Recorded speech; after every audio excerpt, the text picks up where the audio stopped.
And the black box from the ill-fated AMREF plane that crashed in Mwihoko, Kiambu County has been recovered, with Transport Ministry officials seeking clues to the possible cause. As Franklin Wala reports, investigators are recording statements from survivors and victims' families while combing the scene for evidence. Among them, relatives of two people who died when the plane crashed into their house. A somber mood hangs over Mwihoko, the scene of Thursday's plane crash that claimed 6 lives. It is well, it is well. Among those mourning is Rahabu Amuyu, who lost her husband when the ill-fated Cessna 5Y FDM slammed into their rented homestead. The impact brought the entire house down, killing him as he slept. He had been bedridden, still recovering from injuries sustained in a grisly road accident some time back. But when the aircraft came crashing, his second brush with death proved fatal. Nikiwa kazini, kapigiwa simu nikaambiwa kwenye mimi naishi kuna ndege imeanguka. Mimi kutoka huko kufika kapata ndege ilianguka kwenye nyumba yangu ipo. Kapata msaidizi alikuwa kwa nyumba yeye anakuanga mgonjwa, already amesaa kufa na amesaa chukuliwa. In the next house, 12-year-old Yvonne Nasimiyu was at home preparing lunch for her siblings. Her mother recalls receiving the devastating news of the crash while she was out running errands. Yvonne, the eldest of two, was being raised by a single mother who has now been left grappling with unimaginable grief and the heavy burden of loss. For her, the pain is almost too much to bear. Vitu zangu zimeenda, mtoto wangu ameenda, sina pa kuanzia.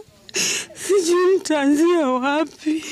I'm single mother. Adjacent houses also bore the brunt of the crash. Several homes were damaged as parts of the aircraft tore through rooftops and walls before the plane burst into flames. One such home belongs to Wairimu, whose house was completely destroyed and burnt. She counts herself lucky. She had stepped out less than 10 minutes before the crash. Hata mimi isipokuwa ni vyenye nilitoka tu hizo 10 minutes, nilikuwa nikule lunch kitu kingine ikaniambia niache tu.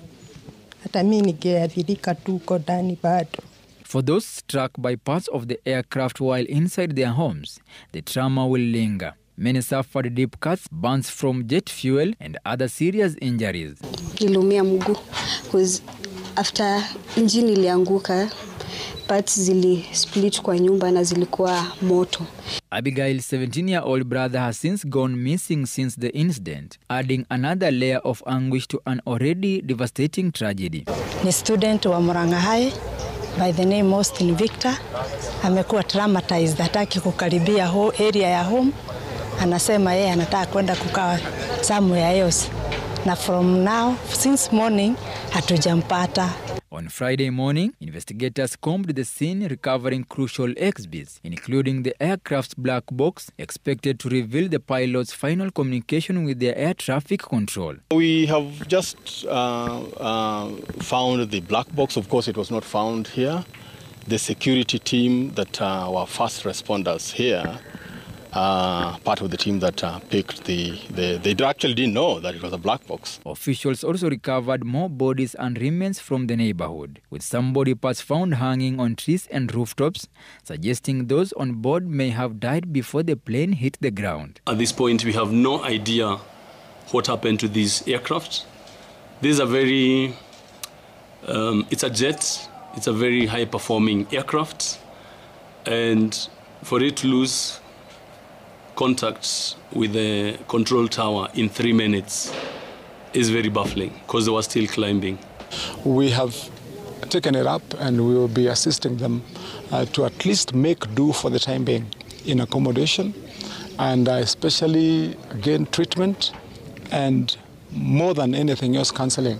The aircraft had departed Wilson Airport for Argesia in Somaliland on a rescue mission, but the journey ended in tragedy here. Franklin Wala, Citizen TV.